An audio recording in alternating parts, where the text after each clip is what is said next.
The sun was just beginning to rise over the English Channel on a late spring day in 1940. The faint golden light shimmered on the water, casting an almost serene atmosphere over the horizon. But there was no peace here, not at this time, not in the grip of war that had devoured Europe. Across the narrow channel, chaos reigned. The beaches of Dunkirk, normally a bustling coastal city in northern France, had become a trap, a prison for the hundreds of thousands of British and French soldiers huddled together on the sand, waiting. They were surrounded by an unstoppable force, the German army, fast-moving and merciless, driving its tanks and infantry toward the sea. The Battle of France had begun disastrously for the Allies. The German Blitzkrieg, an intense and fast-moving offensive strategy, had torn through Belgium and northern France, and now the British Expeditionary Force, BEF, and their French allies found themselves backed into a corner. With their backs to the sea, Dunkirk was their last stand. The port city's escape route was cut off by the German advance, and all that separated them from capture or annihilation was the shallow water of the English Channel. In those desperate days of late May, the situation looked grim, perhaps the end of Britain's ability to wage war. The fate of the soldiers trapped in Dunkirk, and potentially the war itself, hung in the balance. The sound of war echoed in the distance. The German Luftwaffe roared in the skies, bombarding the port and ships, while the Wehrmacht encircled the city by land. The soldiers on the beach were terrified. Ammunition was running low, supplies dwindling, and morale was sinking faster than the ships attempting to flee. Desperation filled the air, thick as the smoke from the burning buildings behind them. Among the soldiers, fear was palpable. Private James Collins, a young recruit who had never imagined the war would turn so dire so quickly, clutched his rifle with white-knuckled hands. He stared at the sea, his only hope for survival lying in the hands of the Royal Navy. But where were they? Days had passed, and no real evacuation seemed possible. Collins looked around and saw the same hopelessness mirrored in the faces of his comrades. Men from all walks of life, farmers, bankers, clerks, now reduced to mere shadows of themselves, weary and disheartened. Back in Britain, the weight of the Dunkirk crisis fell squarely on the shoulders of Prime Minister Winston Churchill and his war cabinet. They understood the gravity of the situation. Losing over 300,000 soldiers would not only cripple the British military, but would leave the British Isles defenseless in the face of a German invasion. Churchill knew he had to act swiftly, but the Royal Navy simply didn't have enough ships to carry out an evacuation of this scale. It seemed impossible. However, in the face of looming catastrophe, a plan was born. Codenamed Operation Dynamo, it was named after the Dynamo room in the naval headquarters where the plan had been devised. The idea was simple but audacious. Every seaworthy vessel, no matter how small, would be called upon to rescue the trapped soldiers. This wasn't just a mission for the Royal Navy.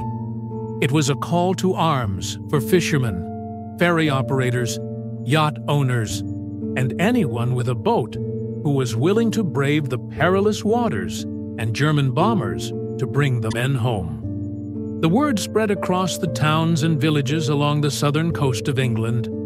A wave of patriotism swept over the country, and soon the little ships of Dunkirk, a motley fleet of fishing boats, trawlers, lifeboats, pleasure yachts, and even rowboats, were mobilized.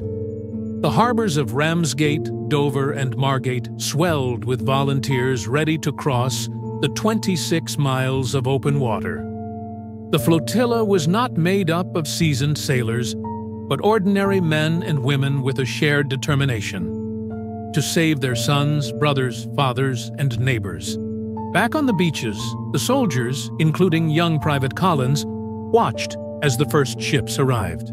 Skeptical at first, their hearts swelled with hope as they saw boat after boat approach the shore, defying the bombing raids and machine gun fire from the enemy aircraft. The Royal Navy's destroyers and larger vessels could only carry so many, but these small civilian boats, with their shallow drafts, could come close to the beaches and pull men straight from the water's edge. It wasn't fast, it wasn't even orderly, but it was working. One by one, they were being rescued. The rescue was not without its horrors. The German Luftwaffe continued to pound the beach and the ships. The constant bombing, strafing, and torpedo attacks from German submarines turned the evacuation into a nightmare. Private Collins, drenched in seawater and covered in sand, scrambled onto a fishing boat with a few dozen others, holding his breath every time he heard the drone of German planes overhead. The bravery of the volunteer sailors, some of whom had never been this far out to sea, was astonishing. Despite the fear and the danger, they pressed on. Day after day, night after night, the rescue effort continued. The soldiers queued for hours under constant threat, standing in long lines that stretched for miles along the beach, waiting their turn to board a ship to safety. The sea was their salvation, and yet it was fraught with peril. Collins could hardly believe it when his boat finally reached a larger ship waiting farther out in the channel. Exhausted, he collapsed on the deck, but there was no rest. The boat had to leave quickly to avoid being targeted by the enemy. The final tally of men rescued during Operation Dynamo was nothing short of miraculous. Over 338,000 British and French troops were safely evacuated from the beaches of Dunkirk. The effort exceeded all expectations and prevented what would have been a catastrophic loss for the Allies. Although the evacuation was a success, it was not the end of the story for many of the soldiers, including Collins. They knew that the war was far from over. France had fallen, and soon Britain would stand alone against the might of Nazi Germany. As Private Collins stood on the deck of a ship heading back toward Britain, he looked out at the horizon. Behind him, Dunkirk was still burning, and the war raged on.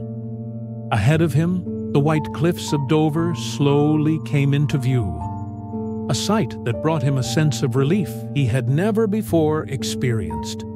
But he also felt something else, a quiet resolve.